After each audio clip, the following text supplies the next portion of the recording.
when I first became a Christian, I went through this phase of going through all of the different things that I thought I knew about the Bible and about Christianity and stuff, and kind of evaluating how much of that was like biblically accurate. And when it got to Easter, I found out that a substantial amount of the stuff that I knew came from a little musical called Jesus Christ Superstar. And it's a musical that my family has loved for a really long time, because we think the music in it is just unbelievable. And we've had the privilege of seeing a lot of different versions that have truly blown my mind. So when it kind of came to like evaluating whether this was like biblically accurate, I internally felt a bit of a need to like defend its honor, if you can say that about a musical. Now, from what I had read in the Gospels and in the Bible about the crucifixion and stuff, I thought it was pretty biblically accurate, the show. And thankfully, my partner Lincoln, who was kind of walking me through a lot of this process, didn't disagree with me. Indeed, he has been known to tackle some of the more difficult songs in the car on long road trips, and he's progressing nicely. But I know that I knew in this conversation that his love for this show runs as deep as mine. So I felt like I was in a good place and it was going to be alright. And then he said he had one problem with it, to which I was like, what could possibly be wrong with it? I was like really resistant to thinking there could be anything wrong with this show, because from where I was sitting and from what I had read, all the major players were still in there, and they functioned like much as they do in the biblical version of events. So Jesus was there, and Judas was there, and the Pharisees were there, and like their actions appeared very much in keeping in the show with what their biblical counterparts do, to the point that there's like line for line dialogue lifted from the Bible and inserted into songs in the show.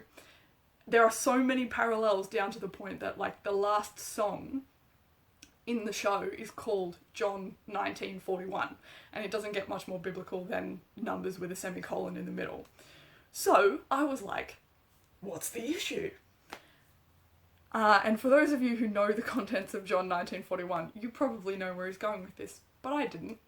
I was waiting for him to like quote some obscure reference in the show, like Judas turns out to be the good guy, and I hadn't picked that up, or like they're having steak and chips at the Last Supper instead of bread and wine. But instead his response was very simple and kind of confusing. He was like, they left out the important bit. John 19:41, which is the name of that last song, says, "At the place where Jesus was crucified, there was a garden, and in the garden a new tomb in which no one had been laid. Because it was the Jewish day of preparation, and since the tomb was nearby, they laid Jesus there." So according to Mr. Lloyd Webber, Jesus in the tomb is where the story ends. Now, I've seen a lot of movies in my life that I thought and wished, in some cases, would end sooner. You know those movies where like you think it's going to wrap up 5 or 6 times before it actually finally fades to black? Watching Jesus Christ Superstar as a believer in Jesus' resurrection is the exact opposite feeling. It's like hitting the climax of your favourite movie and the power going out. It's like watching the final Harry Potter movie where Voldemort kills Harry, spoiler, and Harry not waking up. That whole last 20 minutes of the movie where, you know, all the most crucial plot points for the last, 15 years of our lives are about to be resolved is gone. Instead, the screen starts to fade to black as Hagrid is walking across the bridge towards his friends, holding Harry's limp body. Your heart and my heart, which is now in 10,000 pieces on the ground, covered in a puddle of your own tears, stays that way. Because there's no resolution, There's no justice and there's no reconciliation of a story that you have been led to believe would triumph in the end. Now, thankfully, that's not where JK chose to leave us, but it is where Jesus Christ Superstar finishes. And I'm not going to lie, with every Easter that passes, the more I feel cheated watching this show. Now, please don't get me wrong, I know what I pay for, I know what happens, and I still love the show. That doesn't make sense, you say. Why? How? How can you love a show if you know that the ending's not going to satisfy you? Just let me digress for 1 second. The reason that I watch this show every year around Easter is the same reason that my school took me to one of those convict reenactment settlements when we were studying Australian colonisation when I was 10. Because it was real people wearing real clothes, treating each other really poorly. They took us there because history comes to life when you give it a real face. Now, I understand and appreciate that parts of the Bible and other historical texts, they need to tell events as they happened without any sort of emotional bias. And there is incredible value in reading factual accounts, because if I didn't read the 4 Gospels and this is what happened to who and when, I wouldn't know the story of Jesus' crucifixion, and that is so important. But it wasn't actually until I saw a representation of Jesus on stage receiving every single one of the 40 lashes assigned to him and writhing in indescribable pain that I even just began to understand the agony of what he was enduring. And it's likely that, other people may have had similar experiences watching other reenactments of Good Friday. The reason that I believe there is value in this show is because the words on the page can never begin to describe the act of loving sacrifice that this was.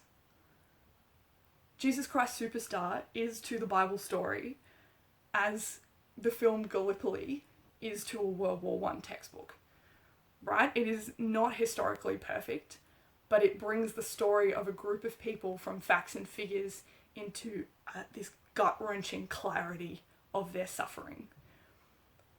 So why, if I've just had this rant about how good this show is, do I even care that the ending isn't what I think it should be? That feeling of being cheated when I watch it only intensifies every year because I know that something is missing.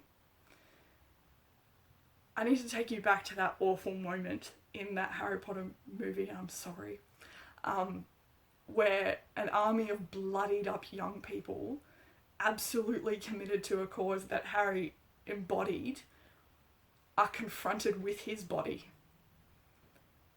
Now, the book reading fans amongst us know that he's about to leap from his false slumber and save the day. But I want to remind you that those people, his friends, don't know that. They are visibly shattered at the realization that they've lost their leader, their icon, their friend, and subsequently all of the blood that has just been shed is for nothing. And I want to draw a sharp parallel here to another group of young people who saw their saviour ridiculed, tortured, and publicly murdered before their eyes. I think we often forget that for the disciples, there was a point where John 19:41 was the end of the story.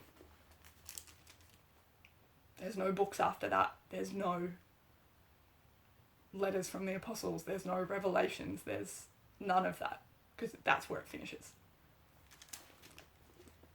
Because their saviour was gone and they were left as empty-handed as the day that Jesus found them.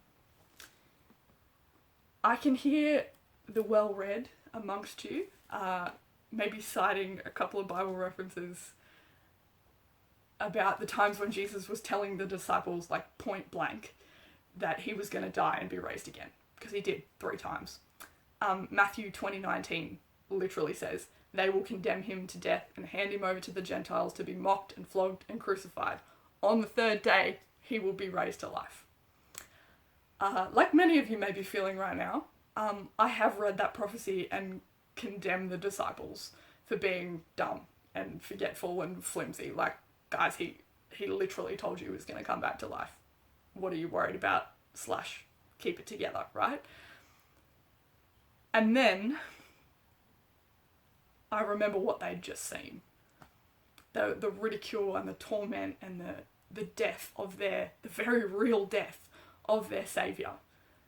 And it's easy to see how when your whole world goes from the events of Palm Sunday to the events of Good Friday in 5 days, maybe your rational and faithful brain doesn't remember that prophecy with so much clarity. Let me draw an example. Our country, a month ago, was open, healthy, and abundant. And about a week after the start of March, all of a sudden we were closed, terrified, and suffering. A lot can change in a week. And with that in mind, maybe we should think twice before we look at the disciples with all of our hindsight and shake our heads. So as I was contemplating why Mr. Lloyd Webber would leave the disciples at that low, gut-wrenching point in the story, I gave my brain a creative task. Because I wanted to build what that scene would have been like if they'd written the resurrection scene. What does the ending that I'm craving actually look like? What if the last song was called John 21? Now I have to say that the results of this process kind of actually left me breathless. Not because I discovered that I too am a once-in-a-generation songwriter, because that could not be further from the truth. But I started approaching it like I could ever dream of writing it, and I was actually initially faced with the question of plot. What happened between Jesus being laid to rest in the tomb and when he appeared to Mary and Mary? Did he magically evaporate out of the tomb and into the garden, or did he walk out, or did he walk out and the guards were like, "Sup, bro?" What happened? And then I was like, oh, actually, maybe we need to rewind even further. What was it like the moment that breath returned to Jesus' body?